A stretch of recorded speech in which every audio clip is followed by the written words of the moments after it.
ఇందిరమ్మ ఇల్లు నిర్మించుకున్న లబ్ధిదారులు ఆనందంగా ఉన్నారన్నారు. చొప్పదండి ఎమ్మెల్యే మేడిపల్లి సత్యం రాజన్న సిరిసిల్ల జిల్లా బోయినపల్లి మండలంలో సామూహిక గృహ ప్రవేశాల్లో భాగంగా జిల్లా కలెక్టర్ తో కలిసి ఎమ్మెల్యే మేడిపల్లి సత్యం ముఖ్య అతిథిగా హాజరయ్యారు. తొలుత మండల పరిషత్ కార్యాలయ ఆవరణలో మొక్కలు నాటిన ఆయన అనంతరం ప్రభుత్వం నిర్మించిన నమూనా గృహాన్ని ప్రారంభించారు. తడగొండ గుండనపల్లిలో గ్రామాలు నిర్వహించిన సామూహిక గృహ ప్రవేశాల్లో పాల్గొని లబ్ధిదారులకు కానుకలను అందించి శుభాకాంక్షలు తెలిపారు. ఈ సందర్భంగా ఎమ్మెల్యే మాట్లాడుతూ కాంగ్రెస్ పాలనలో ఇందిరమ్మ ఇల్లు నిర్మించుకున్న లబ్ధిదారులు ఆనందంగా ఉన్నారన్నారు. ఇక 10 సంవత్సరాల బీఆర్ఎస్ పాలనలో ఆనాటి పాలకులు మాటల్లో తప్ప ఒక ఇల్లు కట్టించిన పాపాన పోలేదన్నారు. కాంగ్రెస్ ప్రభుత్వం గద్దెనెక్కిన తరువాత ఇల్లు లేని ప్రతి నిరుపేద సొంతింటి కలను నెరవేర్చాలన్న ధ్యేయంతో కాంగ్రెస్ ప్రభుత్వం కృషి చేస్తుందన్నారు.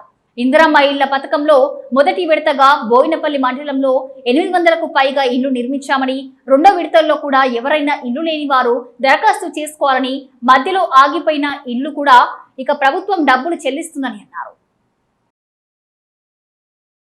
పండగ వాతావరణం నెలకొంది. చాలా సంతోషంగా ఇల్లు కట్టుకున్నారు, గృహప్రవేశాలు చేసుకున్నారు. ఇలా జూన్ 1 నాడు రాష్ట్ర వ్యాప్తంగా ఇందిరమ్మ ఇల్లు గృహప్రవేశంలో భాగంగా ఇలా బోయినపల్లి మండలంలో ఈ మండలానికి దాదాపు ఇప్పటికీ 800 పైగా ఇల్లు శాంక్షన్ చేయడం జరిగింది. 90% పైగా ఇళ్ల నిర్మాణం పూర్తి చేసుకుంటూ మళ్ళీ రేపటి నుంచి కొత్త ఇందిరమ్మ ఇళ్ల కోసం కూడా దరఖాస్తు చేసుకుంటున్నారు. ఈ నియోజకవర్గంలో పార్టీ ప్రభుత్వం తీసుకుంటుందని చెప్తున్నాను. పేదలు ఎవ్వరు కూడా అధైర్యపడవద్దు. ఇక్కడ ఉన్నది కాంగ్రెస్ పార్టీ ప్రభుత్వం. ఖచ్చితంగా మీ అందరికీ కూడా ఇల్లు కట్టించే బాధ్యత తీసుకుంటుంది. ఇప్పటికే ఈ రాష్ట్రంలో దేశంలో ఏ ప్రభుత్వం చేయలేటువంటి సంక్షేమ పథకాలు తెలంగాణ రాష్ట్రంలో జరుగుతున్నాయి. రైతులకు 2 లక్షల రుణమాఫీ కానీ, సన్నవడ్లు పండించే రైతులకు 500 బోనస్ కానీ, ఇలా ఈ సిలిండర్కు 500 రూపాయల బోనస్, అదేవిధంగా ప్రతి ఇంటికి 200 యూనిట్ల లోపు కరెంటు వినియోగించుకున్న వాళ్ళందరూ కూడా ఉచిత కరెంట్ ఇస్తున్నాం, సన్న బియ్యం ఇస్తున్నాం, రేషన్ కార్డులు ఇచ్చినాం. గత 10 సంవత్సరాలు ఇట్లాంటి కార్యక్రమాలు ఒక్కటి కూడా జరగలేదు.